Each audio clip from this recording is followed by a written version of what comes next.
What's going on, y'all? Camping Dan here.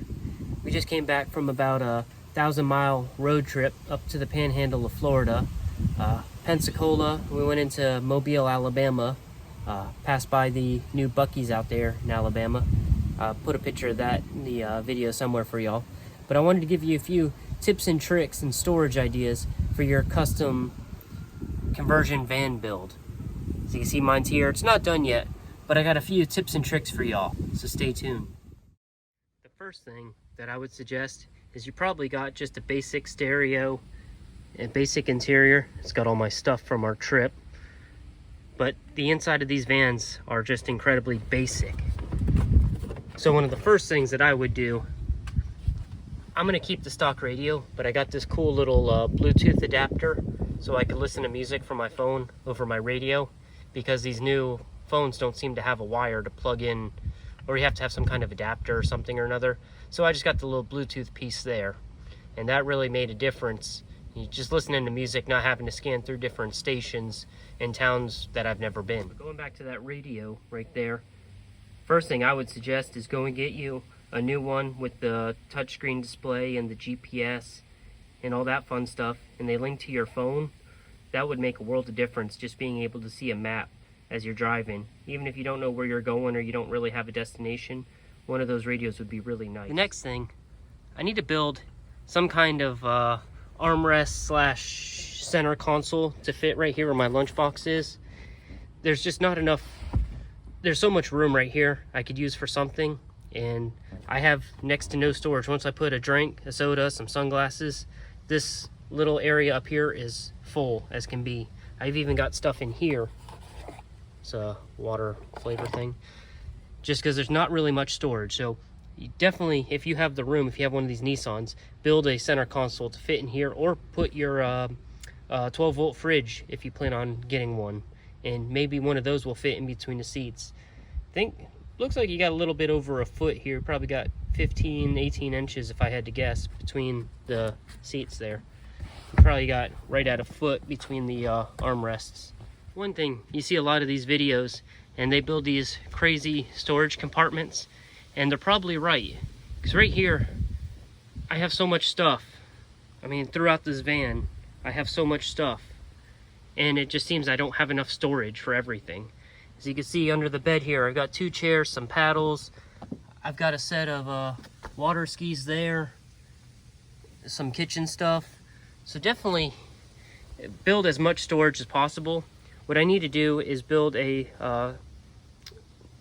shelf right here that I could slide that cooler underneath, and then still have some towel storage. Really dirty laundry, that's the biggest thing that fills up this van. I've noticed the bed will become full of dirty laundry because we don't want to mix it in our duffel bag with our clean laundry. So I need to build some kind of tall shelf to go up to the roof that the top section can store, or have like a flip out bucket maybe. One thing I have found, if you really want to stay organized, is if you get these toolboxes, seem to fit just perfect underneath the bed. And so far this has been great for all my kitchen stuff. I've got some, these aren't instant coffee, these are like tea bags of coffee. They're fantastic. Got some salt, some pepper underneath it. You never know when you'll need some chorizo. You got a couple lighters right there. Still works. Yeah, a can opener, some foil. But really all my kitchen stuff stays inside this toolbox, and it fits perfect under there. So definitely something when you're building your van. For storage, consider some of those toolboxes right there. Now really, if I was smart, I would build some kind of storage to start, maybe from the bed height and go up, and have shelves or cabinets or something, and that way I could still access my box here. But this stuff here is kind of a mess, though this is awesome stuff. This is a 12-volt vacuum for inside your vehicle. It's a fantastic piece to have. A jump start box. You never know when your battery's going to go dead, or somebody else's battery. It beats breaking out jumper cables. It's Amazon special right here. I think it was like 40 bucks or something. It wasn't much. And also, anybody who's traveling, any kind of traveling, or if you own some kind of business or anything, everybody should own one of these. The 20-volt impact right here. Doesn't look like much, but I'll tell you, this thing has got some power, and it'll destroy some bolts. Trust me, I've done it many times. But definitely consider one of those and find a home for it somewhere in your van. Now for us, we have so many, I have so many air pumps. I have one there, I'm looking at another right there. I gotta find a home for those, and those chairs. That chair right there, I have that one, and then I have two more there, and then I think I have one more in the back. But I gotta find a home for these chairs somewhere. Maybe under the bed, I'll build a storage bin. I would like to do one of the long drawers that slides out through the back, but from the way I built it, how much stuff I have, I don't know if that would be practical. I feel like I'd lose a lot of room just with the 1/2 inch or 3/4 inch plywood I'd use to build. One thing here, I've seen this before, people were using shoe holders and hanging them from the back of the seats. And that is a fantastic way to get a little bit of extra storage inside these vans. You can fit all kinds. I could probably fit all those air pumps. Heck, I could fit a bunch of those ramen noodles up there. Just all kinds of miscellaneous stuff. Maybe some of these would even fit in there. I always keep a couple extra water bottles in case I need some water for coffee and fuel for the stove. And I keep the lantern. I got another one up on the shelf up here somewhere. But yeah, no, I definitely need to get some shoe racks to put on the back of the seats there. All right, so you come to the back of the van now. Go ahead and show you some of what's on the shelves up here. That's what I use as my privacy curtain right there. I use that and some paper clips, and I hang it from that, right there, from that beam. And then I run that fan off that battery. It's down on the ground. And that thing will go just about all night. It'll go quite a while. It'll go a couple nights. I got plenty of towels up here. Some Febreze, you never know when you'll need that. Extra case of water, some sodas, volleyball. I keep a lot of my life jackets in here. There's 2. And then there's one of the Yamaha ones. Mostly because this is the primary vehicle for towing the jet ski. That's why I always keep it in here. You never know when you're going to do some fun water sports. And then here's the top of the bed.